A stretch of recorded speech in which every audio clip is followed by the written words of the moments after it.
Dans 1 Corinthiens 14 maintenant, voilà ce qui se passe. Dans le verset 1er nous dit, recherchez l'amour, aspirez aussi au don spirituel, mais surtout à celui de la prophétie. Donc, le mot prophétie, c'est prêcher. Le verset 2 dit, en effet, celui qui parle en langue ne parle pas aux hommes, mais à Dieu. Car personne ne l'entend, c'est un esprit qu'il dit des mystères. Or, les gens prennent le verset pour dire, tu vois, le fait que je parle, ce n'est qu'un esprit. Personne ne m'entend, ce n'est qu'un esprit. Mais quand on regarde quand on vient dans le contexte, parce qu'un texte hors de son contexte devient un prétexte. Lorsqu'on vient dans le contexte de l'église de Corinthe, on voit que c'est une église multiculturelle. Lorsqu'on demandait par exemple à un Italien d'aller faire la prière, s'il prie en italien, et moi je suis anglais, qu'est-ce que je vais entendre? Pour moi, il est en train de parler des mystères, puisque je n'entends pas. Il n'y a que lui qui est édifié, puisqu'il sait ce qu'il est en train de dire à Dieu. C'est pas ce qui se passe. Et Paul... Ouais, c'est ça. Vous avez tous regardé cette vidéo. Donc, il a pris le passage de 1 Corinthiens chapitre 14. Il a commencé à réciter le verset 1. Après, il est arrivé au verset 2. Au verset 2, il dit, en effet, celui qui parle en langue ne parle pas aux hommes, mais à Dieu. Car personne ne l'entend. C'est un esprit qui dit des mystères. Après, pour vous faire comprendre que vous n'avez pas compris, il fait « Ah », donc il s'exclame hein, « Ah ». Les gens prennent le verset pour dire « Tu vois, le fait que je parle, ce n'est qu'en esprit, personne n'entend, ce n'est qu'en esprit. » Après, pour insister encore, il vous dit « Mais quand on vient dans le contexte, parce que un texte hors de son contexte devient un prétexte. » Donc, il insiste encore hein, pour vous montrer que voilà, vous n'avez pas bien lu parce que vous n'avez pas mis dans le contexte. Voilà. Parce qu'un texte... Mais ce qui est ridicule, c'est que il a l'habitude de dire ça, il n'a même pas mis. Donc, jusqu'à présent, il ne sait pas faire la différence entre une manifestation de l'esprit et le fruit de l'esprit. Et pour lui, allez regarder sa vidéo entièrement. Et pour lui, donc, une fois que tu reçois un don de l'esprit, tu marches selon le fruit de l'esprit. Mais c'est faux. Si c'était le cas, donc tous ceux qui ont reçu le don de l'esprit à Corinthe devaient marcher selon l'esprit, mais les Écritures nous montrent clairement qu'il y avait des disputes. Et la dispute, c'est pas le fruit de l'esprit. La dispute, c'est dans les œuvres de la chair. Donc tu peux avoir le don, tu peux avoir un don de l'esprit, sans pourtant marcher selon le fruit de l'esprit. C'est clair. Donc il n'a pas compris ça, mais il veut vous parler de contexte. Donc voilà, je reprends. Quand on vient, donc il va vous montrer d'abord faire ah, les gens vont croire, voilà, c'est en esprit, c'est en esprit. Après, il va vous montrer que vous n'avez pas mis vous n'avez pas pris, vous n'avez pas mis le texte dans son contexte. Donc, quand on vient dans le contexte, parce qu'un texte sort de son contexte, il devient un prétexte. Donc, il va maintenant nous expliquer le contexte. Donc, je reviens, vous avez vu, c'est dans la courte vidéo. Il dit, lorsqu'on vient dans le contexte de l'église de Corinthe, on voit que c'est une église multiculturelle. Donc, c'est ça le contexte. C'est ça le contexte. Mes frères et sœurs, donc, je vais déjà, voilà. Frères et sœurs, il y a plusieurs pays, donc, voilà, dans plusieurs pays, on rencontre, voilà, plusieurs cultures différentes, hein, mais ils font comment pour communiquer entre eux? Ces gens-là, qui parlent différentes langues dans un pays bien donné, ils font comment pour communiquer entre eux? Corinthe est une ville de, voilà, de quoi? La langue locale, c'est laquelle? Donc, moi, je parle, je sais pas, je parle arabe, l'autre parle quoi? L'autre parle mandarin. Mais attends, je vais venir à Corinthe. Mais, au fait, dans ma tête, c'est quoi? À Corinthe, on ne parle pas l'arabe. La langue locale, c'est quoi? Et donc, quand j'arrive à Corinthe, qu'est-ce qui se passe? Donc, je vous dis ça comme ça, simplement. Je vous dis ça simplement comme ça. Donc, ces gens-là ne savaient pas qu'à Corinthe, voilà, il y a une langue locale. Et je laisse ça comme ça, donc... Voilà, réfléchissez hein, assez. D'abord, c'est même simple. Voilà, ces gens-là, donc ces frères qui se retrouvaient à Corinthe, faisaient comment pour communiquer? Parce il veut vous faire croire que vous n'avez pas mis le texte dans le contexte. Donc, il faisait comment pour se réunir? Donc, moi, je parle en arabe. Voilà, l'autre en face de moi, voilà, parle en mandarin. Il faisait comment pour se réunir? Donc, il ne se saluait pas. Moi, je parle arabe, l'autre parle mandarin. On se comprend comment? Donc, à Corinthe, il n'y a pas une langue locale. Frères et sœurs, donc je laisse encore ça comme ça. Je prends un autre cas, par exemple la France. En France, voilà, il y a beaucoup de ressortissants, voilà, je vais dire quoi, congolais, quand ils partent en France, voilà, quand ils arrivent à l'aéroport, ils ne parlent pas lingala. C'est pas lingala qu'ils parlent. Donc ils savent que la France, c'est voilà, c'est voilà. Donc beaucoup vont comme dire non, c'est parce qu'ils sont. Mais frère, réfléchissez assez. Donc vous êtes à Corinthe. Donc c'est son contexte, hein. Vous êtes à Corinthe, voilà, parce que c'est une église multiculturelle. Donc voilà, on n'arrivait pas à s'entendre parce que. Mais il faisait comment pour. Donc il ne se saluait pas. Il ne se saluait pas. Je dis il y a une langue locale. Et je vais vous prendre des exemples. C'est comme la France. Vous allez en France, vous allez trouver les Congolais, vous allez trouver des Ivoiriens, vous allez trouver plusieurs nationalités africaines. Plusieurs. Plusieurs. Mais ils font comment pour communiquer entre eux? Dans mon pays, il y a plusieurs langues dans mon pays. Plusieurs. Ça dépasse 20. Donc, on fait comment pour communiquer? Ça dépasse 20, ça dépasse même 30. On fait comment pour communiquer? Rien que dans mon pays, beaucoup vont encore dire non, mais voilà, c'est ton pays. Mais c'est mon pays, mais voilà, le frère qui est en face de moi, il est de telle tribu, il est de tel clan, il est de telle tribu, il est de tel clan, mais nous n'avons pas la même tribu, nous n'avons pas le même clan. Et même dans la tribu, donc, il y a encore des sous-groupes. Voilà, donc la langue varie. Donc, frères et sœurs, donc s'il a voulu jouer avec ça, donc voilà, on n'a pas mis dans le contexte. Comme Paul écrit, donc Paul faisait plusieurs lettres. Donc, Paul, Corinthien, voilà, il écrit, vu que, voilà, beaucoup ont l'habitude de dire Paul parlait plusieurs langues. Donc, Paul écrit en grec, voilà, il fait aussi en copte, voilà, il fait encore, voilà. C'était comme ça que Paul faisait ses lettres. Par ici, il ne fait pas ça, voilà, l'assemblée ne va pas comprendre vu que c'est une assemblée multiculturelle. Donc, je vous dis ça, bon, je vous donne ça comme ça, hein. Et je sais pourquoi il a dit ça, donc voilà, le contexte multiculturel, voilà, parce qu'on parle du parler en langue et du parler en d'autres langues. Mais pour lui, il veut vous faire croire que le parler en langue n'existe pas, c'est le parler en d'autres langues. Donc, ça, c'était pour, voilà, vous donner ça comme ça. Donc, lorsqu'on vient dans le contexte de l'église de Corinthe, on voit que c'est une église multiculturelle. Je vous dis, il y a des pays qui, voilà. Mais ces gens-là font comment? Plusieurs cultures, vous allez voir les hindous, vous allez voir des arabes, vous allez voir quoi? Des africains. Ils font comment pour communiquer dans ces pays-là? Ils font comment pour communiquer dans ces pays? Ils font comment? La langue d'abord, le pays, chaque pays a une langue d'abord officielle. Je prends l'exemple du Canada, il y a une grande communauté, voilà, il y a une grande communauté là-bas au Canada. Il y a une grande communauté en France. Mais la langue officielle, c'est laquelle? Et ces gens-là font comment? Donc, frère, réfléchissez.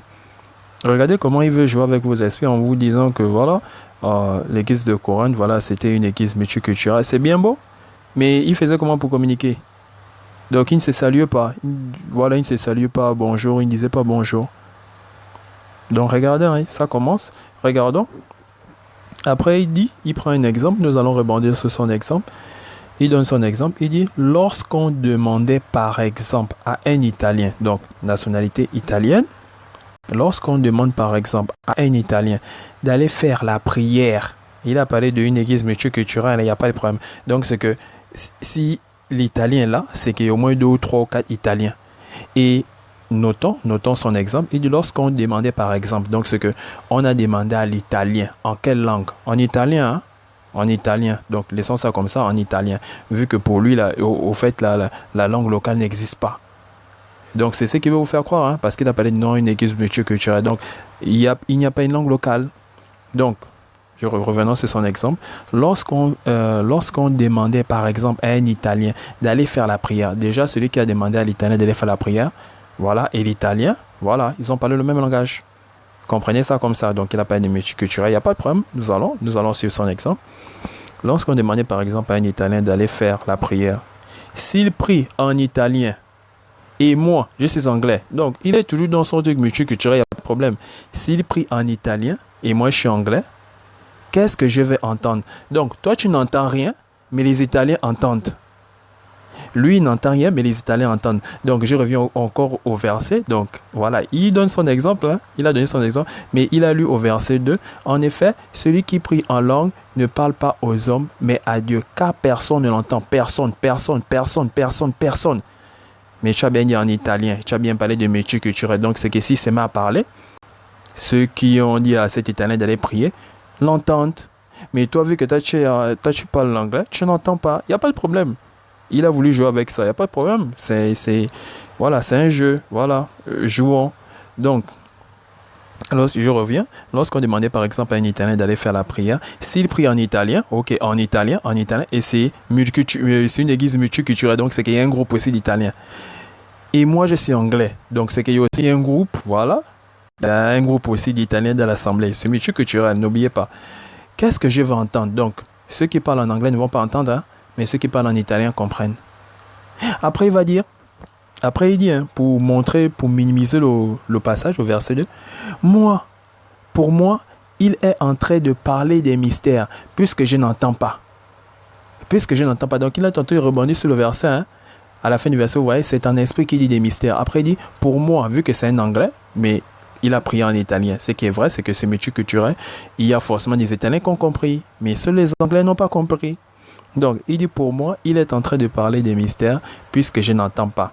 Après, écoutons, frère, vous pouvez aller regarder sa vidéo. Il va dire, nous sommes toujours dans son exemple, hein. Il n'y a que lui qui est édifié. Non, il n'y a pas que lui qui est édifié, frère. Il n'y a pas que lui, c'est une église multiculturelle. Donc, s'il a parlé en italien, voilà, il y a un groupe d'Italiens dans la salle. Il n'est pas le seul, donc ça ne colle pas avec notre passage. Notre passage dit, en effet, celui qui parle en langue ne parle pas aux hommes, mais à Dieu. Car personne, quand bien même c'est un Italien, voilà, quand il parle en langue, personne, que ce soit les Italiens, que ce soit les Anglais, que ce soit les Espagnols, personne ne l'entend. Donc, il a pris un exemple. Hein. Nous, voilà, j'ai saisi son exemple, voilà, pour vous montrer que même son exemple ne colle pas avec le passage. Parce qu'il dit, allez-y réécouter sa vidéo, il dit, il n'y a que lui qui est édifié. Il n'y a pas que lui qui est édifié. Il n'y a pas que lui. Ça, c'est pas le parler en langue. Il n'y a pas que lui qui est édifié. Les autres Italiens aussi dans la salle sont édifiés, à part les Anglais. Et vous avez déjà vu ça, vous savez que vous êtes une église multiculturelle. Donc, la langue locale, il n'y a pas une langue locale. On te demande d'aller prier, tu sais très bien. Donc, je rentre dans son exemple. Hein. Tu sais très bien que voilà, c'est une église, parce qu'il a voulu jouer avec ça. Le contexte, c'est une église multiculturelle. Tu sais qu'il y a plusieurs cultures. Donc, c'est que quand vous rentrez, les Italiens rentrent, ils parlent entre Italiens. Les Espagnols parlent entre Espagnols. Les Anglais parlent en anglais. Mais tu vois quand même, les Italiens vont quand même dire en italien que frère va prier pour toute la communauté, en sachant bien qu'il y a des Anglais, il y a des Espagnols. Et il va prier en italien. Donc, frère, moi, je sais pas. Réfléchissez. Donc, les Italiens, il y a un groupe d'Italiens, mais ils viennent quand même de le même lieu avec le groupe d'Anglais. Donc, c'est qui sont, l'autre parle en italien, l'autre parle en anglais, l'autre parle en espagnol. Donc, ils ne se saluent pas. Il n'y a pas une langue locale. Vous voyez comment il veut mettre la langue locale à côté. Ces gens-là faisaient comment pour communiquer? Donc, à Corinthe, les gens faisaient comment pour communiquer? Il n'y a pas une langue locale. Est-ce qu'il n'y a pas une langue locale? Donc, je reviens encore sur son passage. Après, il dit, je reviens. Il n'y a que lui qui est édifié. Il n'y a pas que lui qui est édifié, vu qu'il a parlé en italien dans l'assemblée. C'est une église multiculturelle. Les autres Italiens sont édifiés. Et voilà, ça ne passe pas avec le passage, parce que le passage dit, en effet, celui qui parle en langue ne parle pas aux hommes, mais à Dieu. Car personne ne l'entend. Personne. Mais lui, les Italiens l'ont entendu.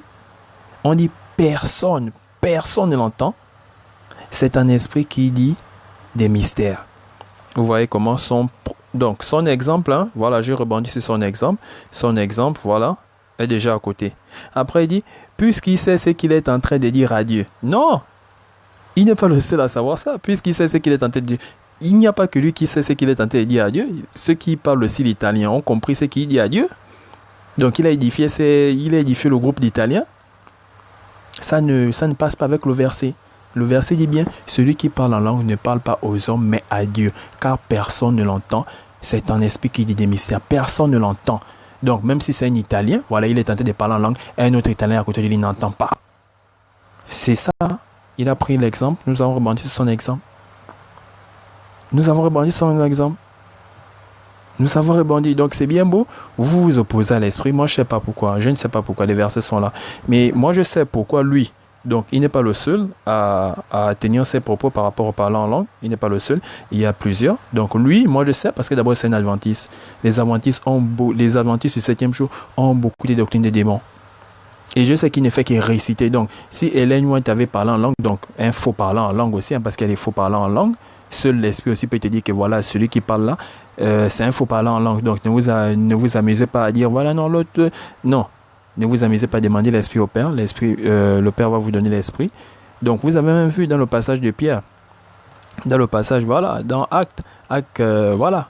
C'est l'esprit a directement dit à Pierre que voilà, ces gens-là, voilà, et tous les gens de Corneille, descendent et discutent et tout. Donc, quand vous avez l'esprit vous dit clairement que voilà, cette manifestation, c'est de moi. Cette manifestation-là n'est pas de moi. Donc, ne vous amusez pas à dire d'une manifestation, voilà, non, ça, c'est pas de l'esprit parce qu'il s'est manifesté comme ça. N'osez pas. N'osez pas. Donc, demandez d'abord l'esprit. Parce que le Christ n'a pas dit de blasphème l'esprit, frère. Ne prenez pas votre salaire à la légère. Donc, vous avez vu, nous avons rebondi sur son exemple. Il a dit lorsqu'on demandait, par exemple, à un Italien d'aller faire la prière, s'il prie en italien, moi je suis anglais, qu'est-ce que je vais entendre? Donc, par rapport au verset, hein, donc ça veut dire que personne ne l'entend. Mais les Italiens l'ont entendu. Après, il dit, pour moi, il est tenté de parler des mystères puisque je n'entends pas. Toi, tu es un anglais, toi, oui, là, tu as dit que voilà, tu es un anglais, tu n'entends pas. Mais les Italiens entendent. Donc, il a édifié l'église. Ils font aussi partie de l'église. Mais le verset vous dit, personne ne l'entend. Personne. Après, il dit, il n'y a que lui qui est édifié. Il n'y a pas que lui. Il n'y a pas que lui. Les Italiens ont compris. Donc, il n'est pas le seul à être édifié. Les Italiens ont compris. Toi, tu n'as pas compris. Tu parles en anglais. C'est beau de dire, voilà, église multiculturelle, voilà, et tout. Mais il y a une langue locale. Ces gens-là faisaient comment pour communiquer? Ils faisaient comment pour se rassembler? Il faut beaucoup réfléchir.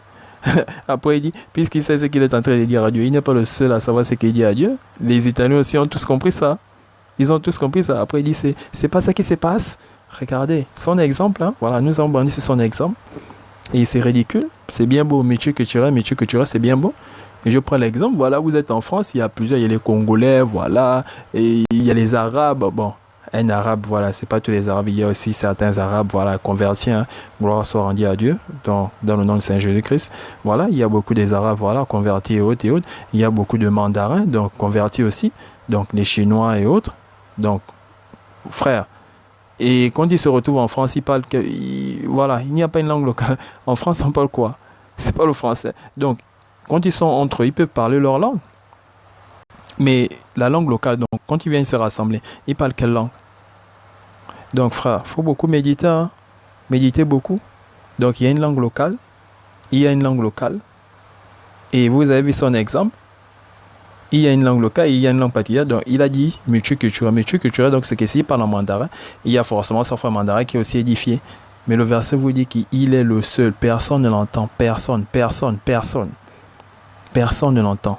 C'est son exemple, hein. Personne ne l'entend. C'est multiculturel. Donc, multiculturel, c'est que il y a tel groupe, voilà, tel groupe. Donc, c'est que si tu te mets à parler, parce que pour lui, voilà, c'est parler voilà, notre parler en langue, c'est le parler, c'est des langues existantes.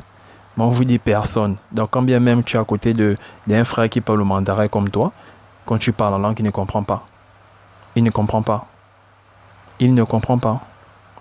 Donc, frère, revenons sur le passage. 1 Corinthiens chapitre 14, versets 2, 3, 4. En effet, celui qui parle en langue ne parle pas aux hommes, mais à Dieu, car personne ne le comprend. Et c'est en esprit qu'il dit des mystères.